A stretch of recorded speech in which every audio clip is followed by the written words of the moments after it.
A BB for Hodier, brothers and sisters. Welcome to another edition of the African Liberation Media Show, where I'm your host, Brother Amos, and I'm here with my esteemed elder, Baba Makaru. How you doing tonight, Baba? Oh, every day's a blessing, brother. I'm still between Newt and Gibb. Every day's a blessing.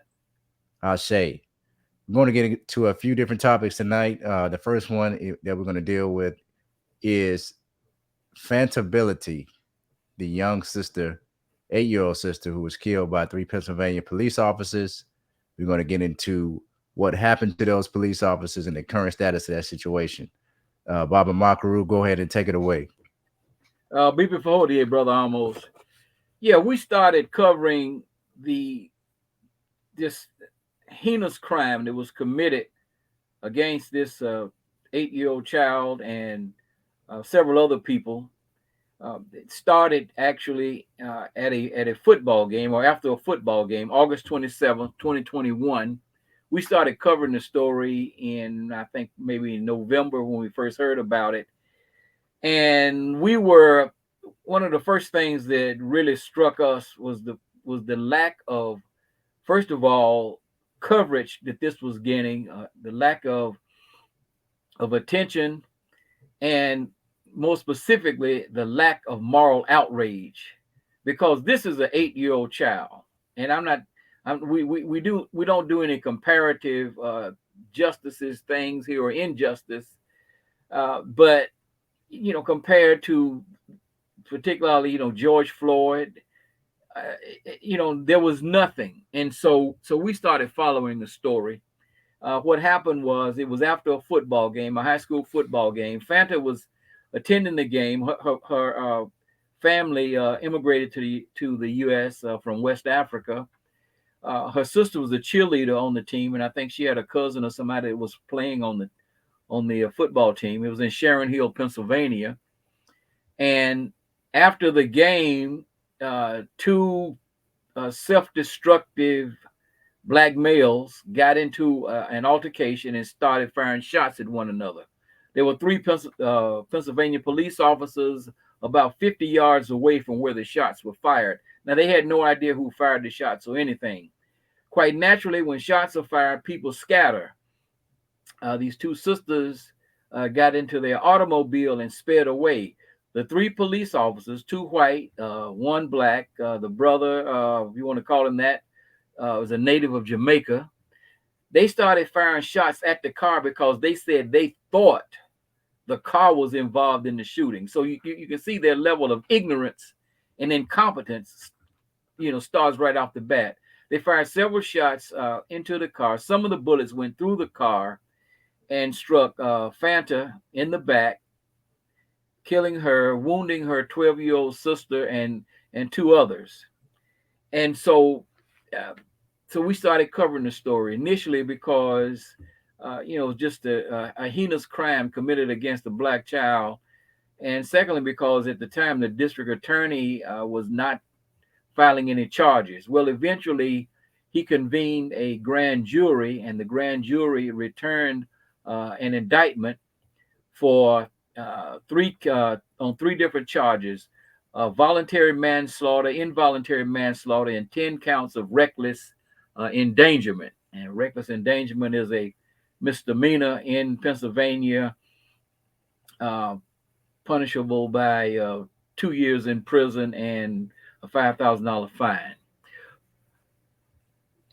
With So that was in the late 2021, early 2022. In November of 2022, the three police officers, the district attorney, allowed the three police officers to cop a plea deal. He dropped the charges of voluntary and involuntary manslaughter and allowed them to plead guilty to 10 counts of reckless endangerment. Now, reckless endangerment is quoted as putting someone's life in danger. These guys didn't just put someone's life in danger, they took a life. But this district attorney, and once again, this goes to show how the entire system is corrupt, particularly when it comes to protecting police officers, uh, allowed them to basically have the possibility of walking away. Now, when we found out about that, we wrote another article and said that so there's 2 years for each count. That's a possibility of 20 years. And we said that if they didn't all get 20 years, it would be a miscarriage of justice. Well, they went to court in May, and the judge gave them a sentence which involved no active prison time. No active prison time. They got, I think it was 11 months of house arrest. The rest of the time was, I think, 5 years of probation. I mean, this is just, and it really reminded me of what Roger Taney said when he handed down the Supreme Court ruling on Dred Scott in 1857. I'm not going to read the whole thing, but I'm just going to read the part of it that I think is most relevant to this case.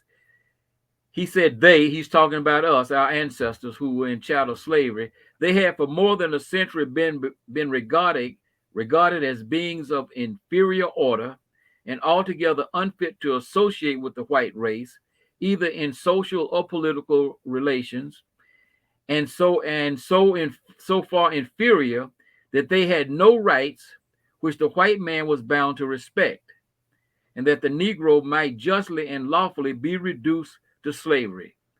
He, Dred Scott, was bought and sold and treated as an ordinary article of merchandise and traffic, wherever a profit could be made by it. So, what I said was, this is an example, in my opinion, of the Taney syndrome being alive and well in various aspects of the U.S. so-called criminal justice system. Now, I just want to read a couple other things here. The officers in court, the three former officers, because they were eventually fired from their jobs, apologized to Fanta family in emotional statements. Well, we can imagine these emotional statements were crocodile tears. The black officer involved in the killing, Devon Smith, 35, a native of Jamaica, said that he had met Fanta and her brother at a playground when they were playing and later spoke with her several times. She came up to my vehicle. We would stand there and talk, Smith told the family as he offered condolences and an apology. I'm a father of three. I can't imagine the pain and agony you feel every day. This man actually knew the child. He knew the child. One of the other guys was a resource officer. And they just fired wildly into a crowd. So, I mean, this guy talking about taking full responsibility. There are no apologies for a crime of this magnitude. And there's no forgiveness. Now, the family, like a lot of our people, said that, they were disappointed, but they were relieved that at least the officers received some level of punishment and they accepted, their apologies and forgiveness. We have got to get beyond this. You can't hide behind Christianity, because even Christianity, if that's your religion, calls for repentance before forgiveness. You have to repent, then you have to make amends, right? Look at the taxpayer that met with Jesus in a parable. I can't remember which book it's in now, Mark, Matthew, Luke, I can't remember which one. But this guy had been ripping people off, taking their taxes. He met with Jesus, and then he comes out and, all this is, probably an allegory or whatever. And he repays the people, not just what he had taken from them, but 3 times what he had taken. But then you stand up here and say, we forgive. No. There's a process that leads to that. Atonement, reparations. And there has to be just reciprocity. And what was handed down to these officers was nothing near that. It was a total miscarriage of justice. And in my opinion, it's a national disgrace that the African American community never showed the type of moral outrage that should have been shown in this particular case. So that's what I have to say about it, brother. Almost. Well, it's a couple of questions that I, at least may be rhetorical questions, just to get your thoughts. But I would like to know, and of course, I have no evidence, no proof of this, but it seems to me that every family that goes through this repeats the same sentiments about forgiveness. So, is there a playbook or a script that is given to the families by the legal system for them to ensure that they receive some type of civil reparation? Do they have to follow the orders of the system and forgiving the officers to try to minimize any type of public outrage? That's a very good question. I'm sure that plays into the psychology. I think there's a general collective consciousness around this whole notion of Christianity. But I think that's a plausible rationale for that. I would say you don't have to go that far, but then again, they could be pressed by they had a white attorney, for example, who's saying we need to play our cards in order to get as much money as possible. Uh, and then they may have to sign a non-disclosure agreement. You never know, but I would think that they could say, um, we're disappointed, but we at least the officers got some punishment, and we are looking forward to our day in civil court, something to that effect. But there is, I think there's just a general fear when you don't have political power that means something behind you, Mm, that people compromise because we are African immigrants in this country. What kind of punishment could we suffer or whatever?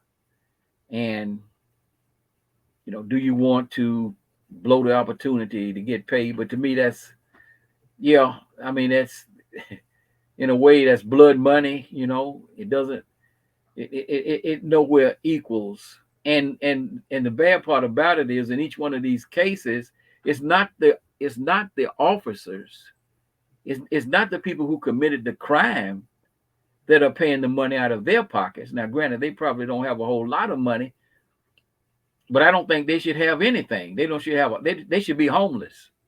mm. That all their families should be homeless. They should have zero in their bank accounts. But of course, they're protected by qualified immunity.